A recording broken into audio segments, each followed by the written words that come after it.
From LinkedIn News, I'm Leah Smart, host of Everyday Better, an award-winning podcast dedicated to personal development. Join me every week for captivating stories and research to find more fulfillment in your work and personal life. Listen to Everyday Better on the LinkedIn Podcast Network, Apple Podcasts, or wherever you get your podcasts.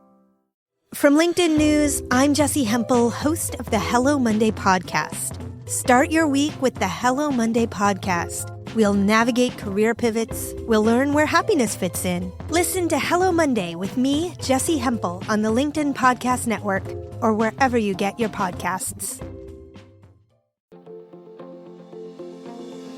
Hello, my friends, and welcome to another exciting episode of Negotiate Anything.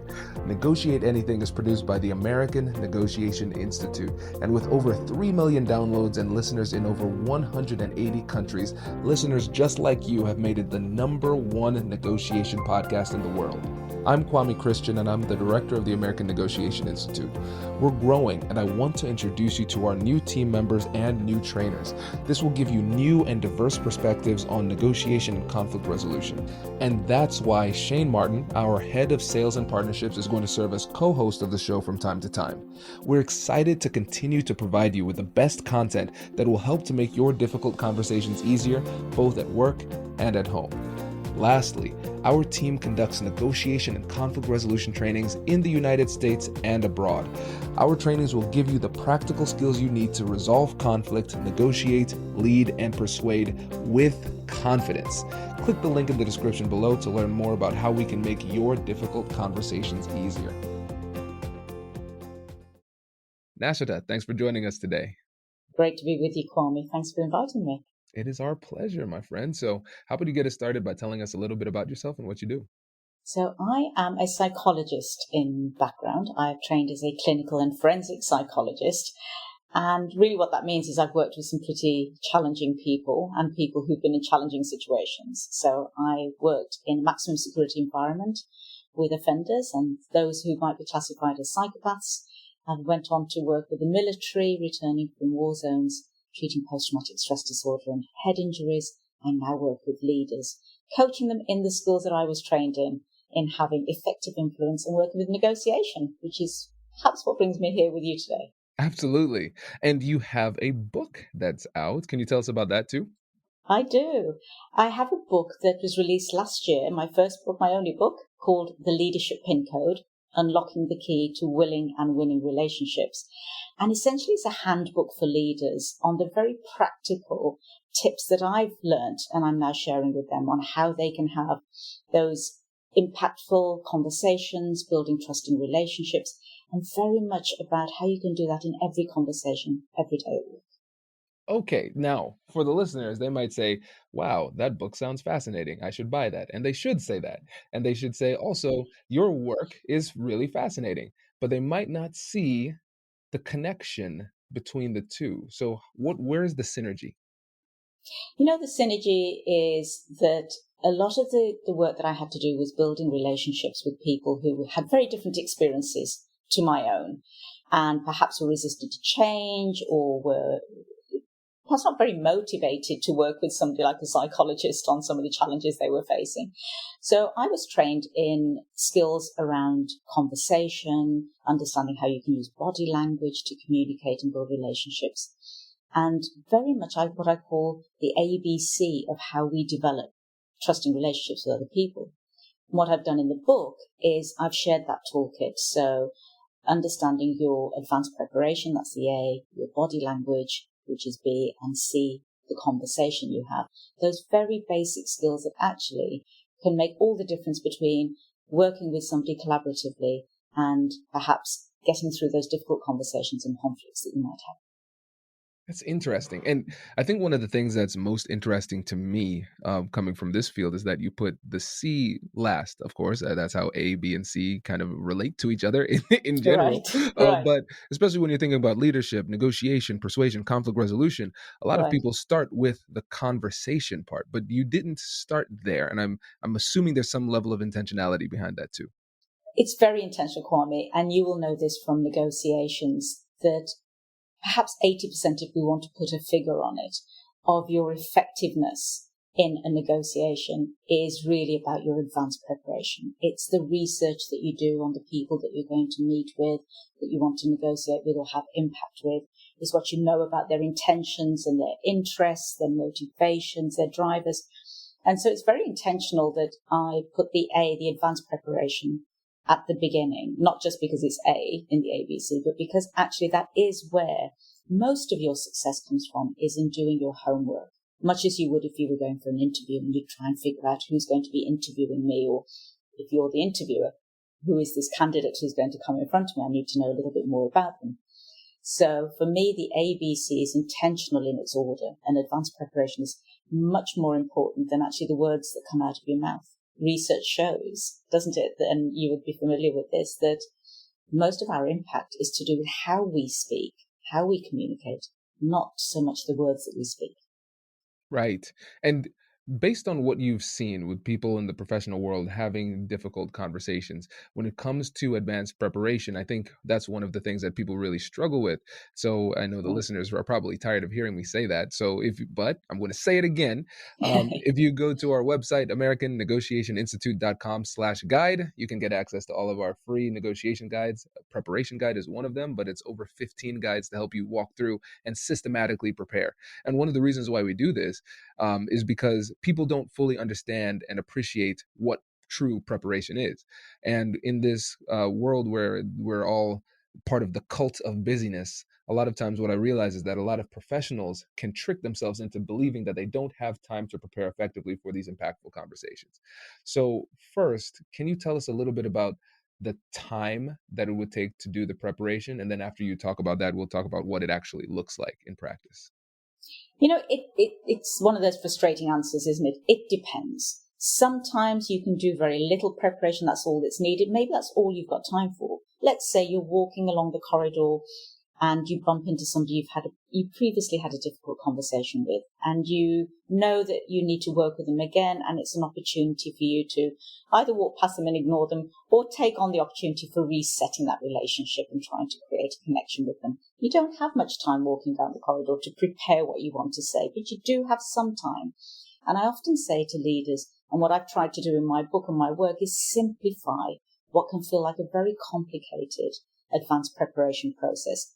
So in everyday work, I think we can grab those few seconds walking down the corridor and just mentally shift our mindset, for example, to, rather than confrontation, to, okay, this is an opportunity for me to reset the relationship by saying hi, smiling, and asking a question. So that's a very short preparation. On the other hand, in very complex negotiations where we're making deals, or we're talking about investments, or we're mediating great big conflicts, then you would want to spend several weeks, even months, perhaps, in your advanced preparation, figuring out what the motivations and drivers of all the different parties are, so that when you get into that conversation, you can take care of those interests. So it really does depend on the type of work that you're engaged in. So it can be anything from a few seconds, minutes, to months of preparation. Yep, that makes sense. And what would you say is the biggest mistake that people make when going through this preparation process? Getting absorbed with their own agenda, staying in their own heads. And it's so interesting. I see it with leaders over and over when they're given a mandate and they know they have to go and communicate that or get buy-in or support from other people. And they'll run into the conversation with, what I need is, let me tell you about what I'm working with. Let me tell you about what I need support for. And not paying attention to opening up the start with what is in it for the other person. How can I pull them into this conversation by hearing their motivations and interests in supporting me or listening to me? Why should they listen to me? Why should they be interested in supporting me? So I think the biggest mistake most people make is jumping into talking about what is important to them and not paying attention to what's important for the other person. Yeah, that makes a lot of sense. One of the terms I've coined is egocentric persuasion, where we focus on what it is that would persuade us and what we want and why, and then we go in and we communicate it exclusively from our own perspective, and then we are absolutely shocked as to why people don't get on board. why it just falls flat, right? And you're wondering why somebody isn't jumping up and, giving you all the support that you're looking for straight away. And now on to the B. So we're talking about body language. So tell us where we should even start there. With the body language, I think what's important is to remember that even though we might intend to communicate something through our words, often our body language is giving away signals that we're unaware of. So where to start is to be very conscious, get feedback from other people. How do I come across when I'm trying to be supportive? Do I communicate that in the way that I use my hands, my facial expressions? How am I, in a way, being in concert with my intention? I've seen many a time leaders say to me, for example, I thought I was being really clear, but people looked very confused, or I thought I was being helpful, but I was told I was micromanaging and being controlling. So their intention wasn't showing up in their body language and behavior. So the first thing is just to check with others. Do I come across in the way I think I come across? And once you've got that feedback, if there are any gaps between your intention and your behavior, you can start to think about perhaps getting videos of your presentations or of your meetings and seeing what you're doing that may be getting in the way. I think that's great. And I don't think enough people take the time to ask for that feedback. We just look at the outcome, and then a lot of times we blame other people for the unpleasant outcomes that where we find ourselves. And people would be surprised at how often people are willing to give you that feedback when you ask for it. I've done this in the professional world with my staff, done this with my family, learned a lot about myself in the process. It's painful, Kwame, Very isn't it? No, painful. isn't that why we avoid doing it, actually?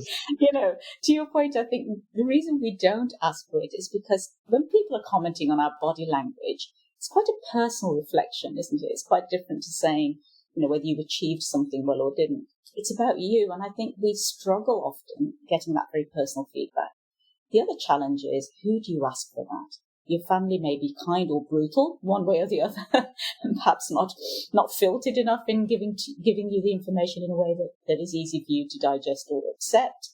And at work, if you're a leader, which is the space I work in, perhaps people are a little fearful of giving you that feedback in case there's negative repercussions or they might upset you or you might be sensitive. So it is difficult to get that feedback. I often say to leaders, either video yourself in meetings or in these situations so you can look at it yourself.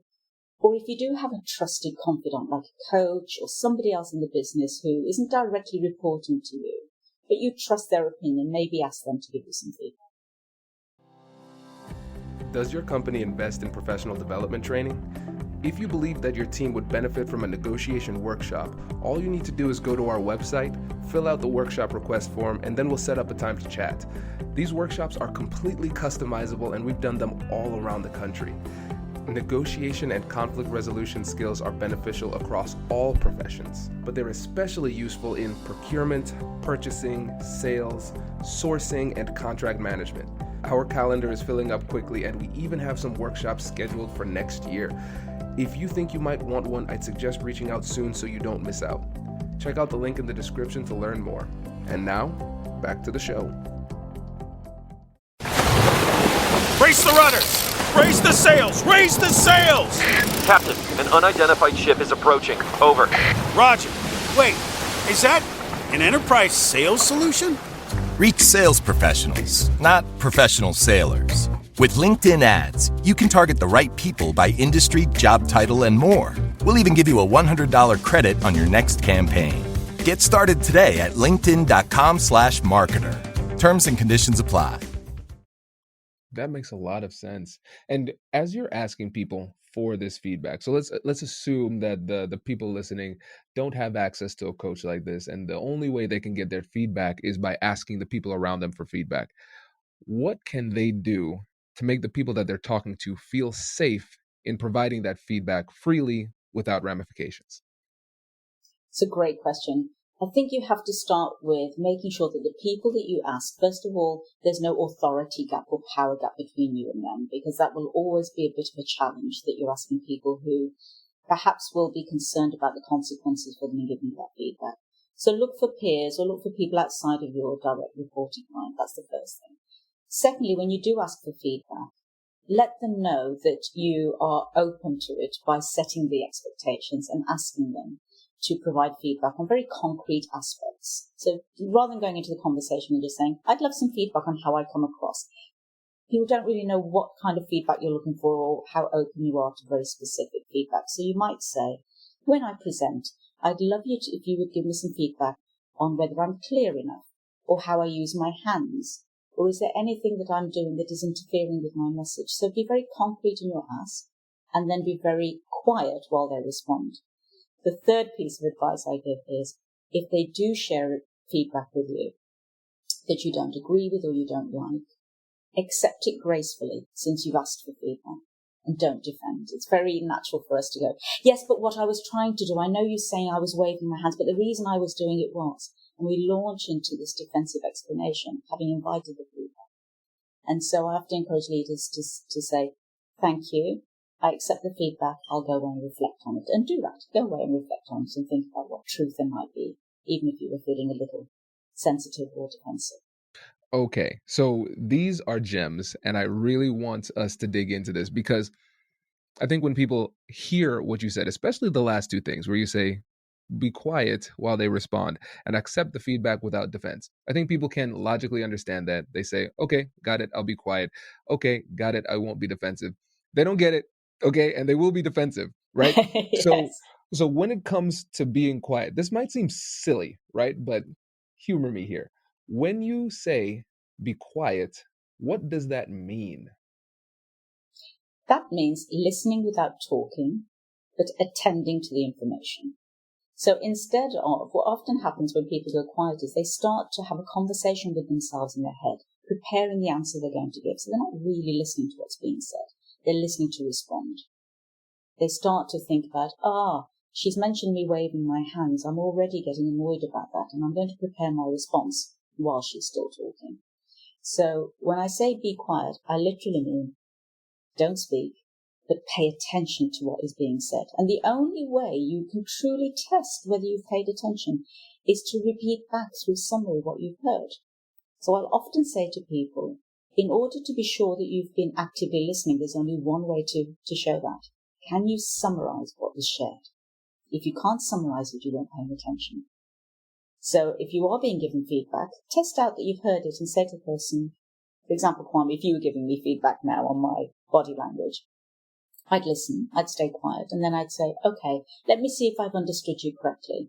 So what you're saying is, the way I use my hands perhaps is interfering with the way in which I get my message across. Is that right, Kwame? Is that what you meant? So you're inviting, it's a check and balance, did I hear you correctly? And also validating your feedback. So you're going to feel that the feedback you gave me was valuable. I did pay attention to it. I really did want it. I love that. That's great. And now with the defensiveness, right?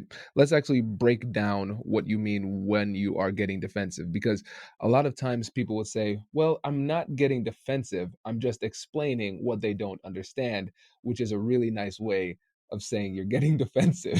Right. And so can we draw the line between what might be a legitimate response and what is more categorized as defensive?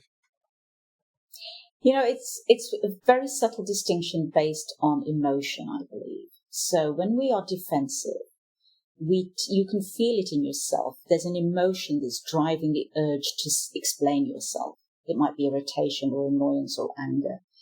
And it comes from a place of, I'm feeling triggered and I want to explain my trigger rather than listening.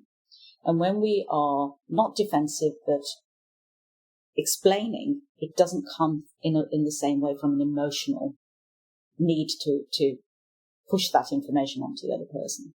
So I would check in with myself and say, is there an emotion surging now? Can I feel an urge to respond that perhaps is about my emotional trigger rather than a factual explanation that will help the other person?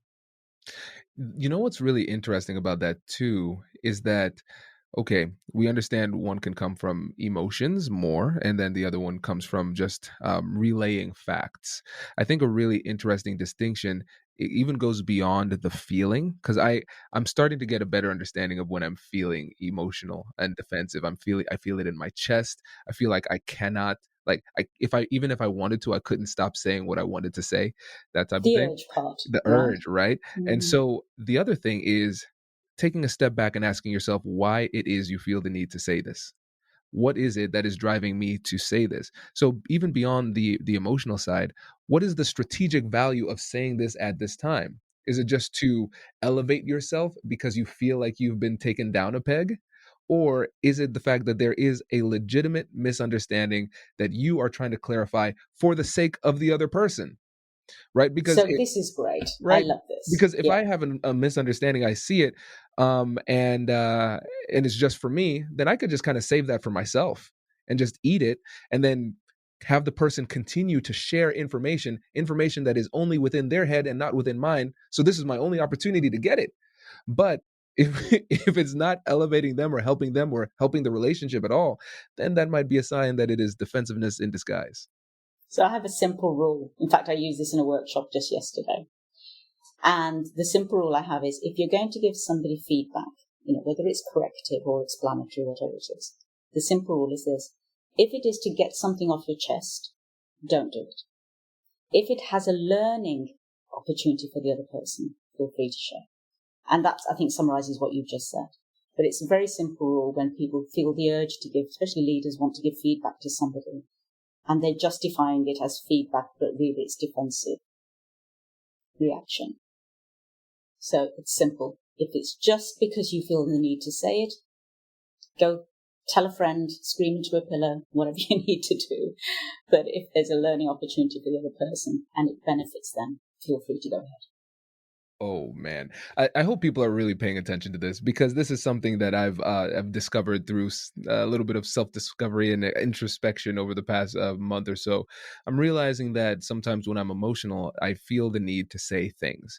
And if I'm feeling emotional and it's directed to an individual, I feel as though the only outlet for this emotional expression is to share these things with the other person.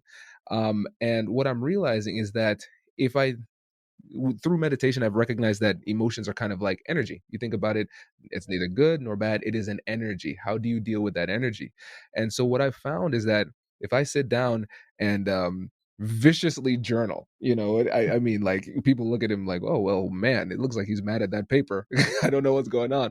But I just journal and just say everything that I would have said to that other person. And I just journal. And then what I recognize is that as I get toward the end of that journaling session, the what I'm saying becomes more like self-coaching, and I work through it, and I reach a state of emotional equilibrium that allows me to function, and I didn't need to emote on somebody else in a way that could potentially be destructive.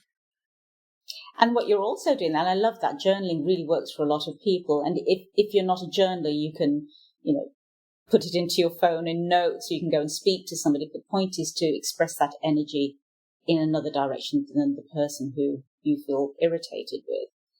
But the most important thing that I think you're doing, apart from processing it, is you're taking a step back and creating some space. You're letting the emotion diffuse rather than jumping on it and giving into the urge to react.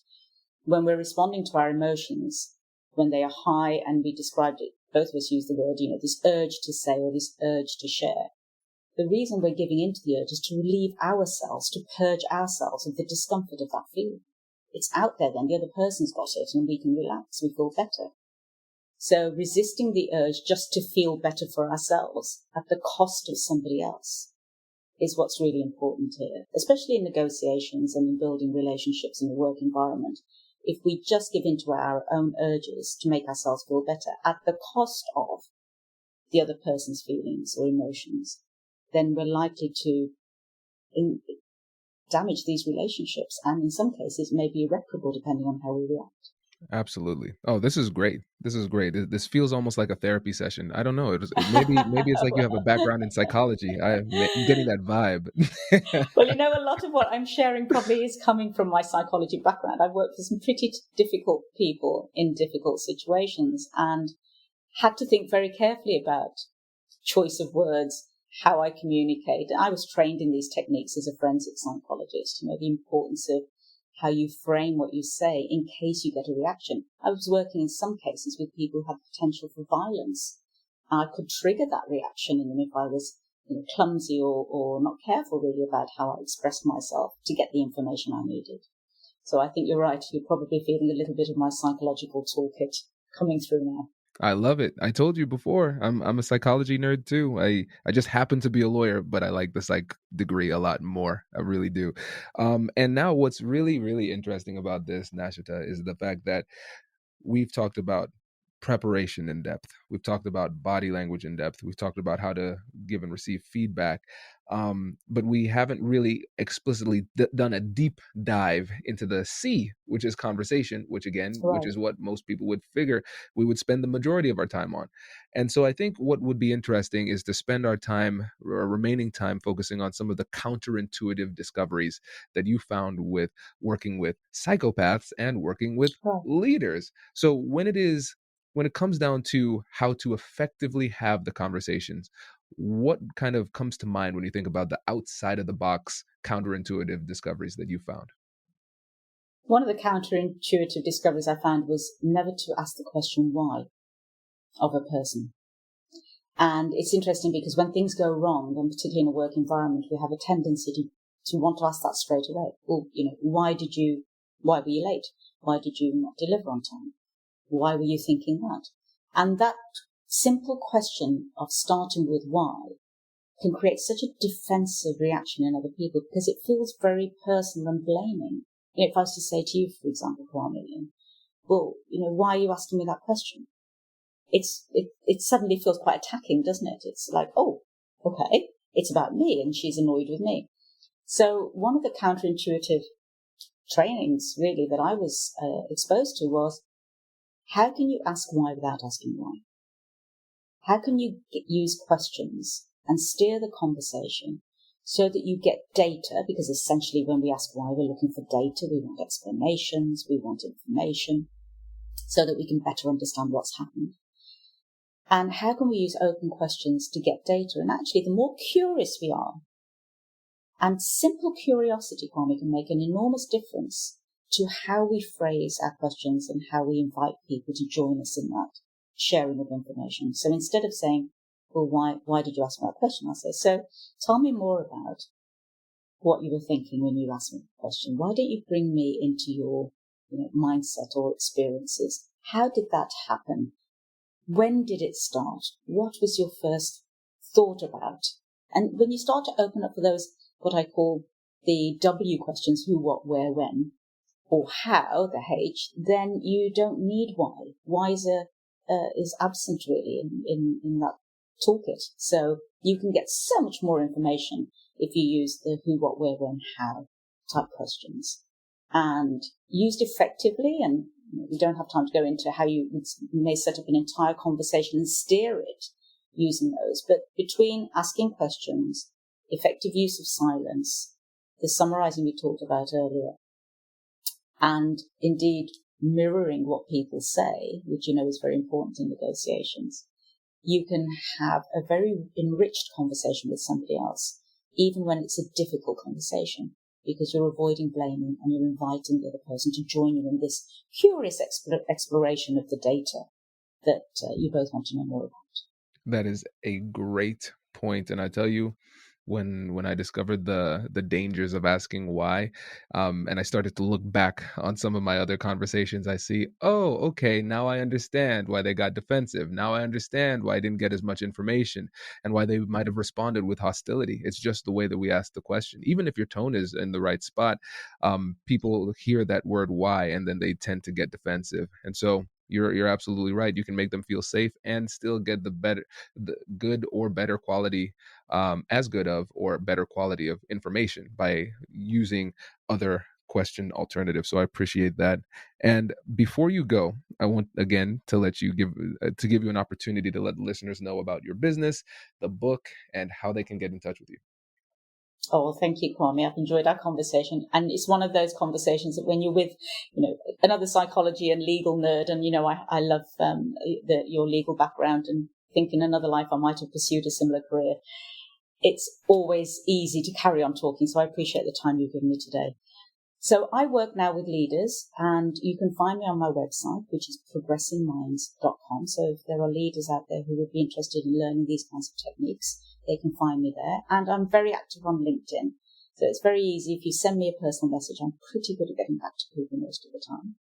And my book is available. The Leadership Pin Code is available on Amazon and Barnes & Noble, most online stores. So you can also find me there. Fantastic. Thank you so much for joining us. We really appreciate it.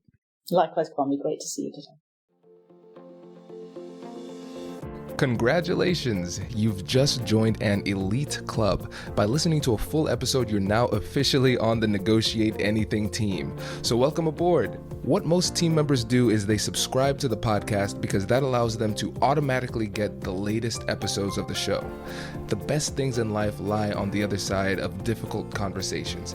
Keep learning, keep practicing, and keep getting better. Your relationships will improve, your career will soar, and you'll have the confidence you need to get the most out of these crucial conversations. Again, thank you for joining the team. We're excited to have you, and I will see you in the next episode.